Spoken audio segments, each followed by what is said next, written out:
Hey guys, it's Caution aka Meatball of Atlantis here doing another instance guide for you today. Today we will be doing Pyramid Hallucination, and the recommended minimum level for that is 85 plus. And if you're just starting out at that minimum level, you might want to take 2 healers with you, so the recommended group composition is 1 tank, 2 healers, and the rest DPS. And then later on, when you get to 90 plus, if you're going for SS rank maybe, you might want to drop the tank like we did in our group. We dropped the tank since Marinera is highly geared so she can handle the healing.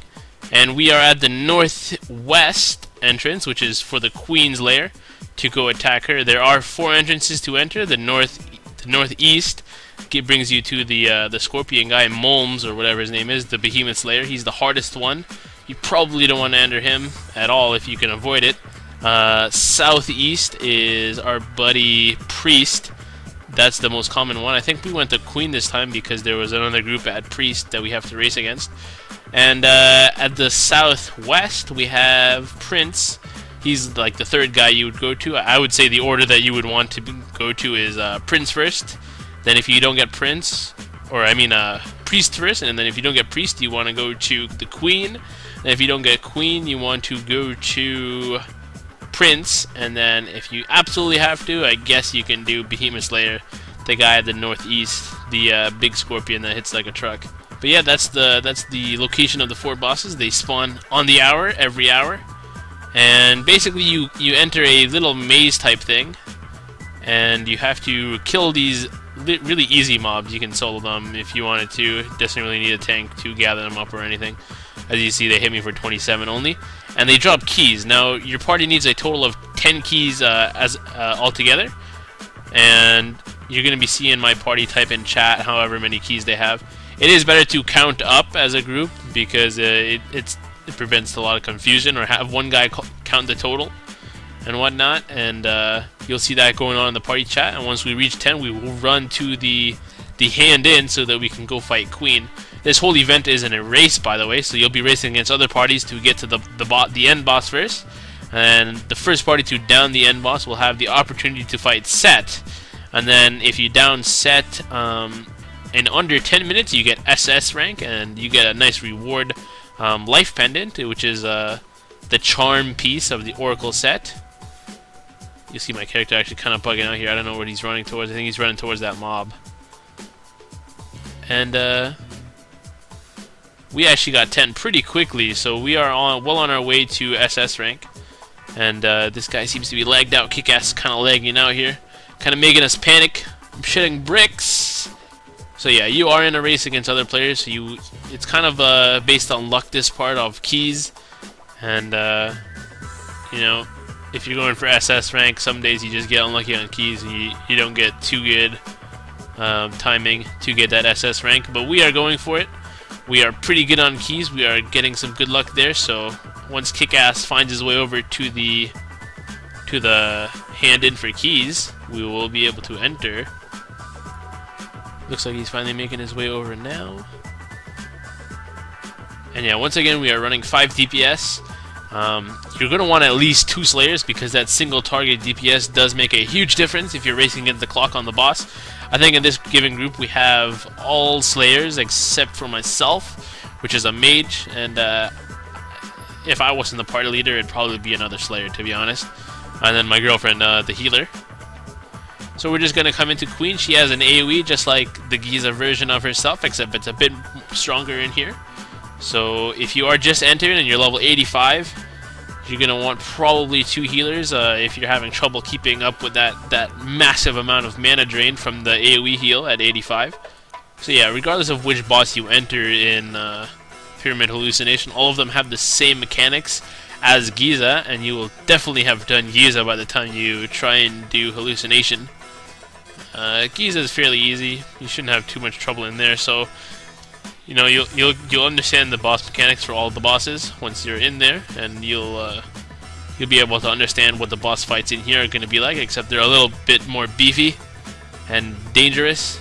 But besides their damage, everything remains the exact same.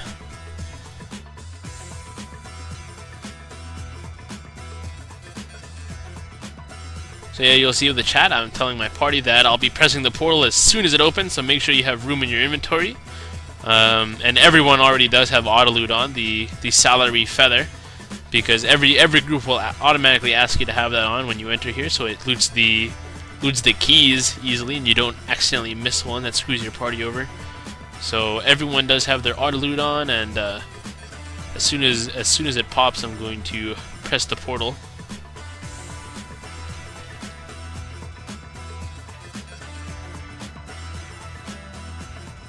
Alright, so the boss is almost down, and here we go. Getting ready to go in Set's room now. Alright, fully looted, the portal's up. I gave it like an extra 3 seconds for anyone to loot, and then I go inside. And now we are the only party that's in here. It's not so much a race from this point on against other players. You're only racing yourself from this point, as you're trying to beat the clock in under 10 minutes to get SS rank for that life pendant. That sells for, you know, depending on what kind of life pendant you get. If you get crit 1 and you're lucky, you might get a shiny penny on that one. So we're actually going all the way around. We didn't turn right here, so we lost a little bit of time there trying to find Set. So we do find him.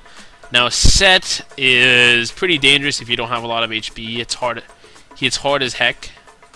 And he has a debuff on himself, or I guess it's a buff that shows increased attack damage on one of his elements and then decreased defense on one of the elements. So if you're lucky and you have an AoE that has is whatever his defense is weak on, you'll hit him more with that spell.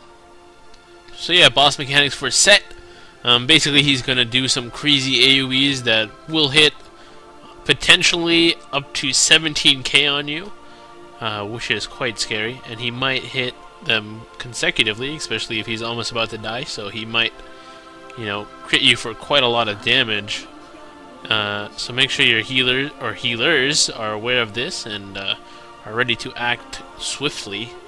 Besides his AoE, he will spawn ads, large, basically puppets or clones of other bosses. You'll see he spawns the big scorpions here, and that guy does actually hit kind of hard. He hits about 2k each hit. So whoever's tanking that, I think the healer is at that point. So he hits me for about 2k a hit, and that adds up really quickly once he's bashing on you for a while. So you might want to try and get your pet on him or something, so he's attacking your pet, so no one in the party is taking that damage. And you're just going to want to keep focus firing on Set. Let that ad do as much damage as you can. You kind of just have to ignore him if you're going for SS rank, especially. You see I get hit for 7k normal by his AoE there, non-crit. And you'll notice the party members, everyone's HP is getting at around half, so we are pretty safe. And we have no tank, so keep that in mind. And we're just trying to down him as soon as possible. We'll see what time we got when he goes down.